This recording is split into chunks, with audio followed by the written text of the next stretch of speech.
মই ববি শইকীয়াৰ মোৰ গুৰুত্বপূৰ্ণ ভিডিঅ'লৈ সকলোকে স্বাগতম জনাইছোঁ যিসকলে SSC এপ্লাই কৰিম বুলি ভাবি আছে আৰু যিসকলে SSC অনলাইন এতিয়ালৈকে কৰিলে আৰু যিসকলে কৰিম বুলি ভাবি আছে এতিয়াও কৰা নাই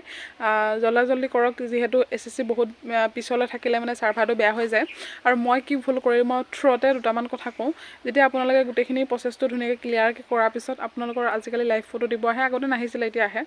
আৰু সেই ফটোখন যেতিয়া দিবলৈ আহিব আপোনালোকে খুব ভালকৈ কৰিব আৰু বেকগ্ৰাউণ্ডত চাব বগা যাতে হৈ থাকে মই যেতিয়া ফটোখন দিছিলোঁ গোটেইখিনি কৰিলোঁ ফটোখন দিওঁতে মানে বেকগ্ৰাউণ্ডত কিবা গছ উঠি আছিলে কৰবাত কিবা ঘৰ উঠি আছিলে ফটোখন ৰিজেক্ট হোৱাৰ চান্সটো বহুত বেছি আৰু সবেই কৈছে যে ৰিজেক্ট হ'ব আৰু আগতে বোলে তেনেধৰণে কৰিলে ৰিজেক্ট হয় সেইকাৰণে কিবা এটা কথা কাম কৰোঁতে ভাবি চিন্তি ধীৰে স্থিৰে কৰিব কাৰণ মই কওঁতে মানে মোৰ যিহেতু ভুল হ'ল মই ভুক্তভোগী 100 টকাটো মই খেদিলোঁ কাৰেকশ্যনত মই আকৌ পইচা খেদিম সেইটো ডাঙৰ কথা নহয় কিন্তু যদিহে এডমিটখন নাহে তেতিয়াহ'লে মইতো সেই বছৰটোত গুচিয়ে গ'ল ন সেইকাৰণে আপোনালোকে কৰোঁতে সাৱধানে বি কেয়াৰফুল দেই